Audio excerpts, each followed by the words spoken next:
Iniyag ng National Power Corporation o NAPOCO na mananatiling sapat ng tubig sa Metro Manila.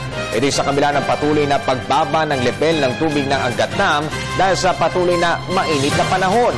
Si Dina Pagibitan sa detalye. Kahit patuloy na bumababa ang level ng tubig ng Angat Dam dahil sa tindi ng init ng panahon, hindi pinangangambahan ng National Power Corporation na magkukulang ang supply ng inuming tubig sa Metro Manila. Bagamat nakatakdang bawasan simula June 1 ng 1 cm kada bahay ang supply ng tubig sa Kalakhang, Maynila, hindi naman raw ito labis na mararamdaman. Mas mataas pa rin kasi ang level ng tubig ng dam kumpara noong nakaraang taon sa kaparehong araw.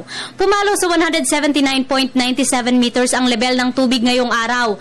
Mas mataas kumpara sa 176.24 meters noong nakaraang taon. Ang halos 4 na metrong diferensya ay kaya umanong tumagal ng 16 hanggang 20 araw. Last year naman nalampasan natin yung elevation na yun, nalampasan natin yung summer. So ngayon, we're confident, no? Magkakausap ang technical working group, kausap ko ang MWRB, ang MWSS, and na hindi naman magkakaproblema na sa tubig. Bukod sa tindi ng init, na kumpleto na raw ang supply ng tubig para sa mga irigasyon sa Luzon, kaya naman itinigil na ang alokasyon nito noong May 19. Ang average naman yan, depende sa temperature, about 20 to 30 centimeters per day. So usually, pero ngayon, kasi malamig-lamig, no?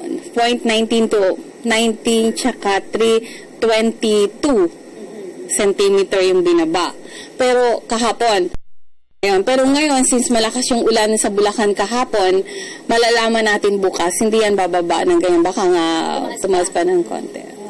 Malaking tulong din daw ang naranasang pag-ulan sa Bulacan kagabi na inaasahang magdadagdag pa ng tubig sa dam. Nasa 180 meters ang minimum operating level ng dam na nagsusupply ng tubig sa nasa 90% na kabahayan sa Metro Manila. Habang nasa 160 meters naman ang critical level nito, masasabi namang sapat ang tubig ng dam para sa inumin, agrikultura at kuryente kung aabot ito ng 210 meters. Ng Bayan, ako si Dina Pagibitan.